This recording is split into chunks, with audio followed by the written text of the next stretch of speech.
Kung naghahanap ka ng budget-friendly na ulam pero napakasarap, ay subukan mo ang recipe na ito. Siguradong magugustuhan din ito ng buong pamilya. Kaya naman tara umpisahan na natin. Sa isang kasirola, nilagay ko lang dito ang chicken gizzard. Nalugasan ko na yan na mabuti at nalinisan. Maglalagay na rin tayo dito ng asin, paminta at ng tubig. Takpan lang natin at hayaan lang natin kumulo until lumambot ang chicken gizzard.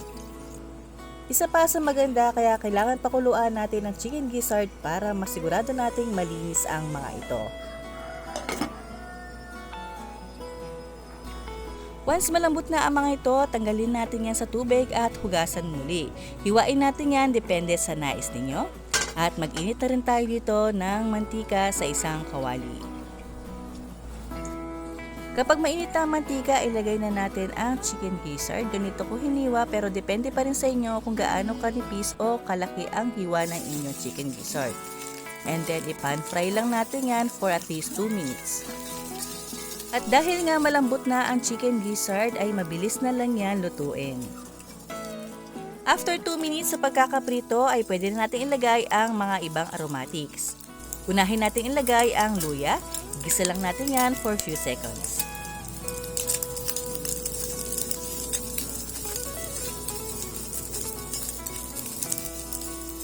And then sunod na natin ilagay ang sibuyas.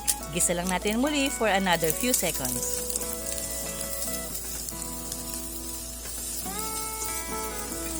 At syempre, hindi naman mawawala ang bawang. Isa yan sa nagpapasarap sa lahat ng ginisa. Gisa lang natin muli for another few seconds.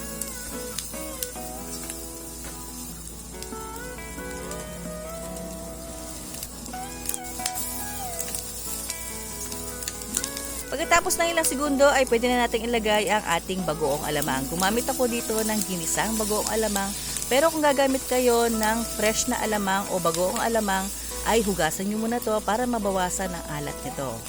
Tinimplahan ko na rin ito ng konting paminta at seasoning granules, pero seasoning granules ay optional lang. Igisa lang natin for at least 1 minute. After 1 minute, pwede na natin ilagay ang ating coconut cream o kaya naman coconut milk. At nag-add na rin ako dito ng konting tubig. Haluin lang natin mabuti at hayaan muna natin yung kumulo until lumapot yung ating sauce o kaya naman until magmantika yung ating gata.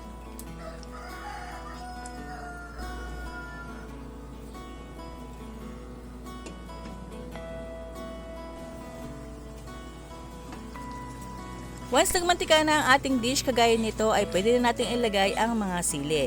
Ang dami ng sili ay depende sa inyo. Kung gusto niyo manghang ay dagdagan nyo na lang.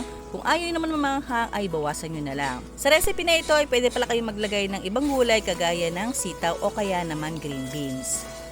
I-simmer natin yan for few seconds and after few seconds ay pwede i-serve kasama ng mainit-init o kaya naman malamig na kanin at masayang pagsaluhan ng buong pamilya. At kung nakaabot ka sa part ng video na ito, ay paki-comment na lang po sa baba kung taga saan kayo para malaman ko kung hanggang saan inabot ang video na ito. At dahil dyan, hi po kay Oliver Lourdes ng Isabela, Joy Ablao ng Dumaguete City, Ria Modesto ng Mendez Cavite, Yoni Borja ng Lucban, Quezon, at Romeo Calico o Calico ng Pangasinan.